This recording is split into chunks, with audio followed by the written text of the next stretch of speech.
encuentro corresponde a la asignatura Acondicionamiento Artificial, ciclo 2020. Dentro de los temas abordados por esta asignatura, veremos en esta oportunidad el tratamiento del acondicionamiento lumínico. Y como primer tema dentro de ese acondicionamiento lumínico, volveremos a repasar algo que ya se ha visto en asignaturas anteriores, como son los fundamentos de la luz. En primer lugar, nos preguntamos qué es la luz. Se trate del caso de la iluminación artificial o de la iluminación natural. ¿Qué es para nosotros la luz, físicamente hablando?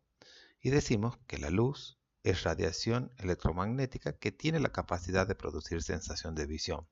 Es decir, es un fenómeno físico de transmisión de energía que se transmite por radiación, es decir, por ondas electromagnéticas que llegan hasta nuestro sensor, que es el ojo, y que el ojo es capaz de percibirlo como sensación lumínica. Como es radiación electromagnética, son ondas, ¿sí?, que tienen las características de cualquier onda que transmite energía, donde uno de los valores importantes, de las magnitudes importantes, es la longitud que tiene la onda, es decir, el desarrollo que tiene entre cresta y cresta. Y esa longitud de onda después veremos que determina muchas características de la radiación electromagnética. Por otro lado, hablamos de nuestro órgano perceptor, que sería el ojo, ¿sí? Y en el ojo distinguimos distintas partes, es decir, distinguimos la pupila, que sería el orificio por el que ingresa esa radiación, distinguimos la retina, que es como la pantalla posterior en donde se arma esa imagen, y luego distinguimos el nervio óptico, que es el que transmite al cerebro los impulsos eléctricos que luego se transforman en imagen y el cerebro interpreta lo que estamos viendo.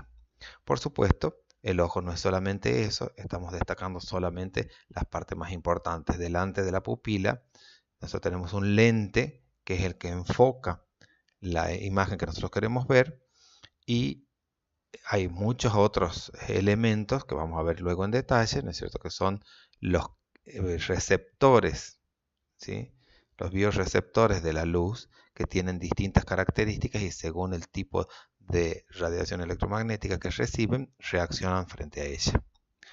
Lo que sí decimos es que el proceso de la visión requiere de tres elementos principales. Primero, la luz, por supuesto, que ilumine y permita que nosotros veamos un objeto, es decir, y ese objeto, cada parte, cada punto de ese objeto, ¿sí?, la luz siga su camino, nos lleve la imagen de ese objeto hasta nuestro órgano receptor, que es el ojo, y dijimos tiene que ingresar esa radiación por el orificio, que es la pupila, impactar en esta pantalla posterior que tenemos, que es la retina, donde se forma primeramente la imagen. El haz de luz va pasando a través de este orificio, pasa por el lente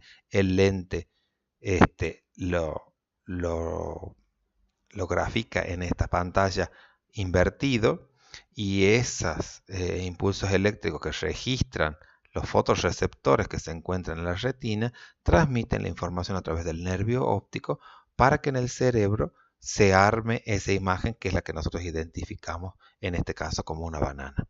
Pero identificamos como una banana también porque en el cerebro nosotros tenemos almacenada una base de datos de imágenes que para nosotros nadie nos tiene que explicar qué es una banana, porque nosotros ya la conocemos. Entonces lo que hacemos es un proceso de identificación que luego denominaremos percepción también.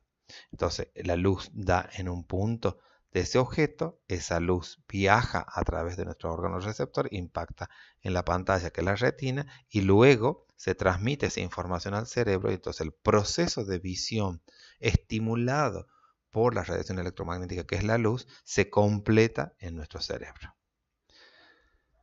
Entonces, desde el punto de vista estrictamente físico, el ojo humano es un órgano sensorial que convierte la energía luminosa que recibe de la relación espacial y temporal de los objetos que están dentro del campo visual en señales eléctricas que se procesan por el cerebro y nos indican a nosotros qué es lo que estamos viendo.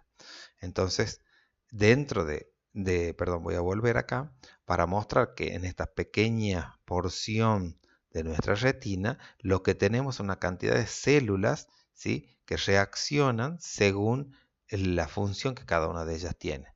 Y leemos acá conos y bastoncillos. Y acá tenemos una imagen ampliada de microscopio electrónico donde tenemos la forma, ¿sí?, de los conos y los bastones, ¿sí? Entonces, según la cantidad de esos fotorreceptores, nosotros, de acuerdo a la longitud de la onda que estemos hablando y a la cantidad de energía que estemos percibiendo, será recibido por estos fotorreceptores y transformado en información. El sistema visual humano, ¿sí?, tiene sensibilidad en un amplio rango, ¿sí?, de brillos que percibe, desde un cielo estrellado, ¿sí?, la luna, pasando por la iluminación artificial, la iluminación natural, hasta llegar a niveles muy altos, sobre todo de iluminación natural que podemos percibir. Y entonces, en función de eso, nuestro sistema visual acomoda la apertura del diafragma, que es el orificio que tiene para dejar pasar la radiación electromagnética, que es la pupila, y ese diafragma va limitando la cantidad de energía que pasa según la cantidad que sea. Entonces, en un rango muy bajo, ¿sí?, de luminancia, es decir, de cantidad de luz que viene de una superficie hacia nuestro ojo, estará más abierto y luego se irá cerrando a medida que estemos hablando de un valor mucho mayor de luminancia, es decir, de luz que llega del objeto a nuestro ojo. Entonces, acá tenemos justamente graficado el diámetro de la pupila, cómo va decreciendo, ¿sí?, a medida que vamos incrementando la cantidad de energía. Es decir, a menor cantidad de energía, la función visual se adapta, ¿sí?, para captar la mayor cantidad de luz que pueda venir desde ese objeto, y cuando la cantidad es muy importante, se adapta nuevamente para dejar pasar la menor cantidad de luz. Entonces, por ejemplo, en nuestra visión nocturna, ¿sí?, hablamos de que en general no distinguimos claramente los colores, ¿sí?, y es cuando actúan uno de los fotorreceptores, los conos, ¿sí?, y entonces no hay agudeza visual, no podemos distinguir a veces entre un color y otro.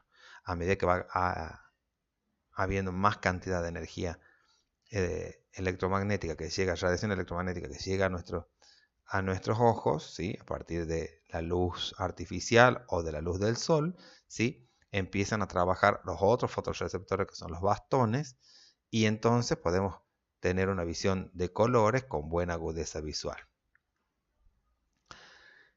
Hemos dicho que estábamos hablando de energía electromagnética que llega a nuestro sistema visual, y lo que tenemos que saber es que el espectro electromagnético, es decir, la radiación, ¿sí?, electromagnética, que la cantidad de energía que se puede transmitir por ondas electromagnéticas es muy amplia. Entonces tenemos desde los rayos cósmicos, los rayos gamma, los rayos X, que cualquiera de los que me están escuchando han tenido alguna oportunidad de hacerse un estudio y han percibido que no hay prácticamente, nosotros no los podemos ver y no los percibimos tampoco en nuestro cuerpo, sino uno va a hacerse una radiografía, se expone a una radiación y esa radiación genera una imagen, ¿sí?, habiendo atravesado nuestro organismo, y eso es radiación electromagnética también. Pero en el caso de la que estamos tratando ahora, que es el caso de la luz visible, podemos ver que tenemos el ultravioleta, ¿sí?, luego el rango de luz visible, que es muy pequeño, ¿sí?, y que abarca, justamente como hemos descrito en una de las primeras imágenes, la longitud de onda, es que se mide en el sistema métrico decimal en nanómetros.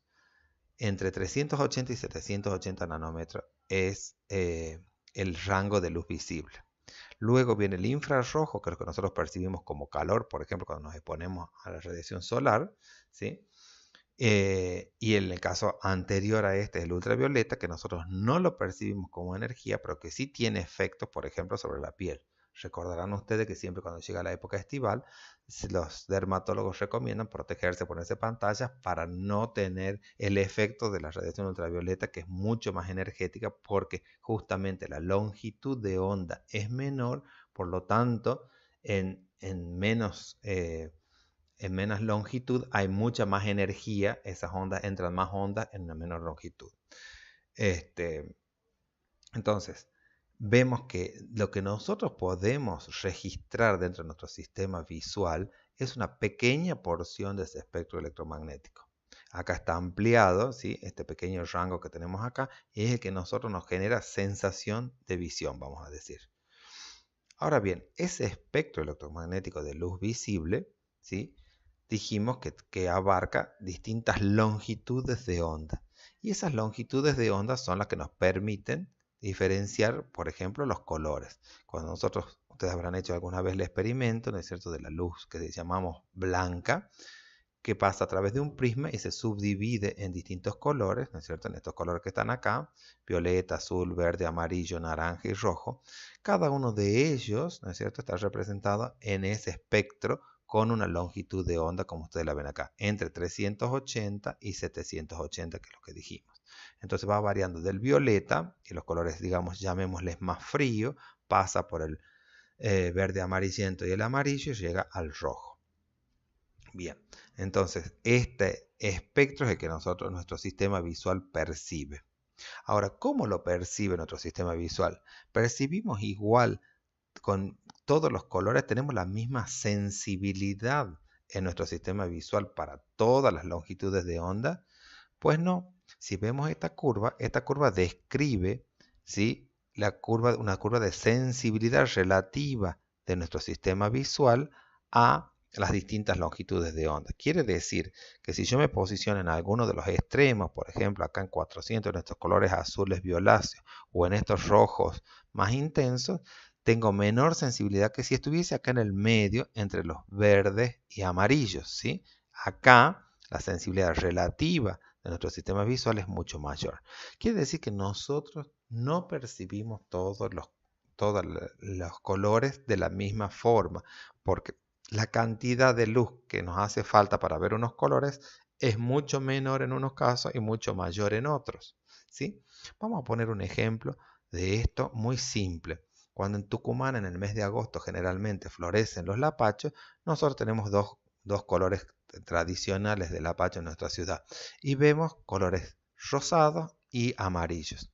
Si vemos esta imagen, por ejemplo, en cualquier calle de Tucumán, nosotros diríamos como que pareciera que los lapachos amarillos tienen más luz que los lapachos rosados. Sin embargo, están bajo la misma cantidad, ¿no es cierto?, la misma incidencia de radiación electromagnética, ambos casos. Pero nuestro sistema visual tiene mayor sensibilidad. Quiere decir que a igual cantidad del estímulo que recibe nuestro sistema visual, desde el punto de vista de la cantidad de luz que llega al objeto y del objeto viene hasta nuestros ojos, nosotros tenemos mayor sensibilidad aquí, en el amarillo. Y entonces pareciera que estos lapachos amarillos tienen más luz, pero en realidad tienen la misma cantidad de luz que este otro rosado, solo que este otro está en un lugar mucho posterior respecto a nuestra sensibilidad relativa, ¿no es cierto?, en relación a la longitud de onda que tiene esa radiación que llega a nuestros ojos. Vamos a pasar ahora a hablar de cómo cuantificamos esta radiación electromagnética, ¿sí? Entonces, primero hablamos de las magnitudes radiométricas, estas que miden justamente la cantidad de energía. Entonces, la cantidad de energía, por ejemplo, hablando de la iluminación artificial, la cantidad de energía que emite una fuente se mide en Joule. Ahora, si yo a eso lo divido en la unidad de tiempo, es decir, por unidad de tiempo, tendré los vatios, ¿sí?, que es lo que nosotros generalmente utilizamos. Cuando ustedes van a comprar una lámpara, dicen, quiero una lámpara de tantos vatios, ¿sí? Y eso indica qué cantidad de energía por unidad de tiempo emite esa fuente. Entonces, acá tenemos lo que denominamos flujo radiante. Esta será la primera magnitud radiométrica, porque acá estamos hablando de energía radiada, ¿sí? No hemos hablado todavía de luz, porque estamos hablando de la energía electromagnética que entrega por unidad de tiempo esa fuente de iluminación. Y entonces decimos Joule por segundo son vatios. Bien, ahora sí pasemos a la magnitud de fotométrica. Cuando decimos fotométrica quiere decir que esa energía electromagnética está produciendo sensación de visión en nuestro sistema visual. Y entonces hablamos principalmente una de ellas es el flujo luminoso. ¿Qué quiere decir? Es el flujo luminoso como la potencia en vatios emitida en forma de radiación luminosa a la que el ojo humano es sensible, ¿sí? Es decir, es la cantidad de luz que entrega, la energía luminosa que entrega esa lámpara y que nuestro ojo la puede percibir como luz. Y entonces la unidad es el lumen, ¿sí? Y el símbolo es este phi que aparece acá, esta letra griega. Entonces, si ustedes llegan a ver, van a comprar una lámpara, van a ver que entre las especificaciones técnicas que tiene en su envase les va a decir cuántos lúmenes entrega esa lámpara. Es decir, nos está diciendo qué flujo luminoso tiene, ¿sí? Esa lámpara. Por supuesto, el flujo luminoso va a ser una parte de toda la energía que entrega la lámpara, porque hay partes que se pierden por radiaciones invisibles o por calor, ¿sí? A medida que va avanzando la tecnología, vamos perfeccionando un poco la cantidad de luz visible, aumentando la cantidad de luz visible en relación a la potencia eléctrica que se consume. La potencia eléctrica está relacionada con lo que hemos dicho antes, es decir, con el flujo radiante, es decir, cuánta energía necesita esa lámpara para funcionar, ¿sí? Entonces va a decir cuántos vatios invierte, pero de esos vatios hay una parte que se convierte en luz visible, otra parte que se pierde por radiaciones invisibles y otras pérdidas por calor. En el flujo luminoso, a la relación entre vat y lumen se le llama equivalente luminoso de la energía y equivale un vatio de luz a 550 nanómetros, ¿sí? O sea que está exactamente en el centro, en la mitad del espectro que hemos descrito entre los 380 y 780 nanómetros, y entonces un vatio de luz equivale a 550 nanómetros y es igual a 683 lúmenes. Ejemplos de flujo luminoso. Una lámpara incandescente de 60 vatios tiene 730 lúmenes. Una lámpara fluorescente de 65 vatios blanca tiene 5100 lúmenes.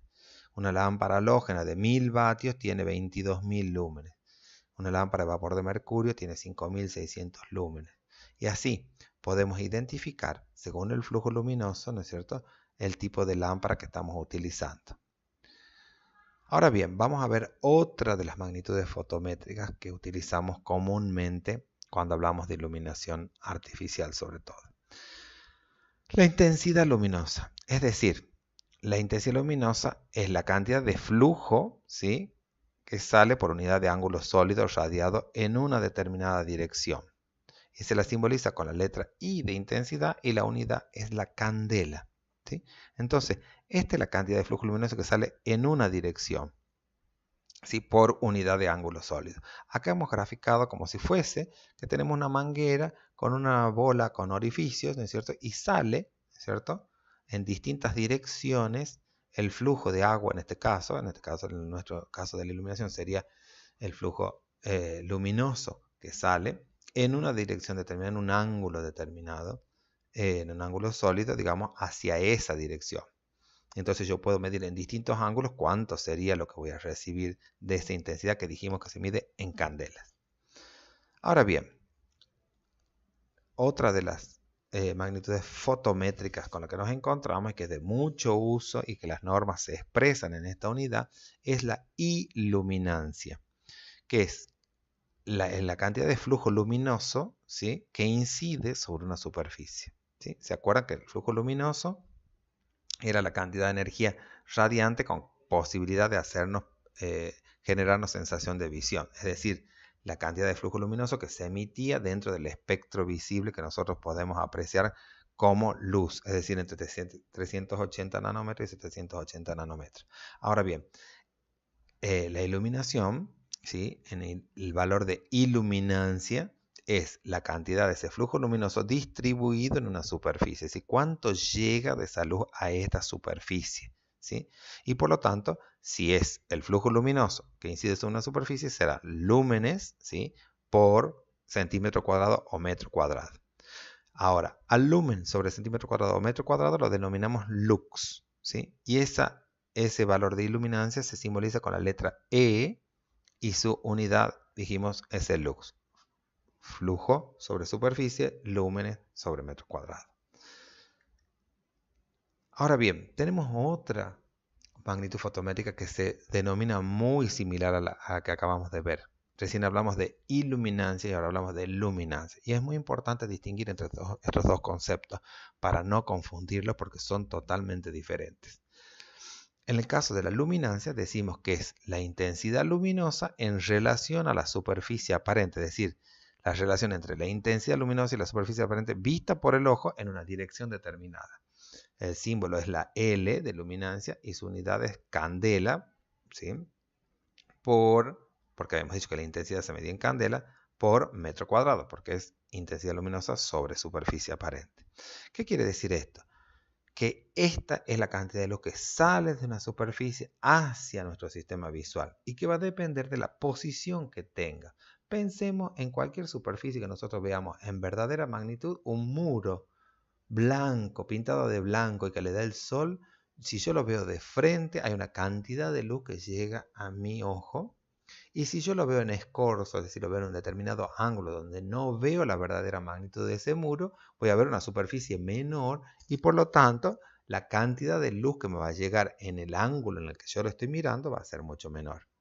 Entonces, la luminancia es la intensidad sobre la superficie aparente, es decir, la superficie que yo estoy viendo, ¿sí? Si lo veo en verdadera magnitud será el total y si no, dependerá del ángulo en el que yo lo estoy mirando, ¿sí? Repetimos entonces, su símbolo es L y su unidad es candela por metro cuadrado.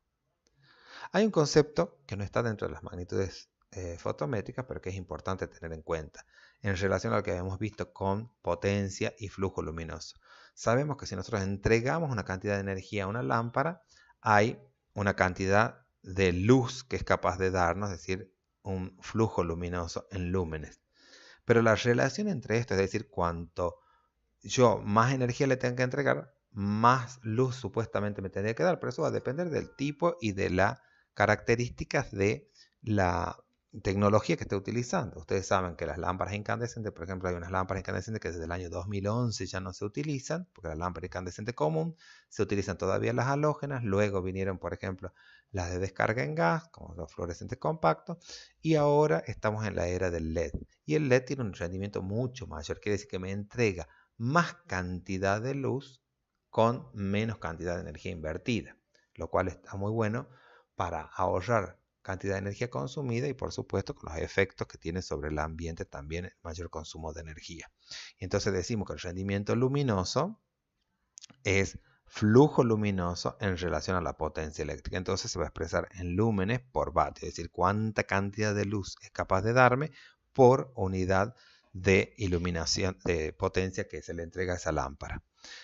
Entonces, ahora vamos a ver el rendimiento luminoso. Si yo veo el gráfico de la sensibilidad relativa del ojo y veo el diagrama espectral, digamos, de cómo nosotros vemos, si yo tengo una lámpara que emite, por ejemplo, mucha de su potencia en este rango, digamos decir, muy cercano al 380, y tengo otra parte de la lámpara que emite en las longitudes de onda de cerca de 780 y solo una porción dentro de este gráfico de sensibilidad relativa del ojo, quiere decir que lo que mayormente voy a aprovechar es lo que está más dentro de la sensibilidad relativa del ojo.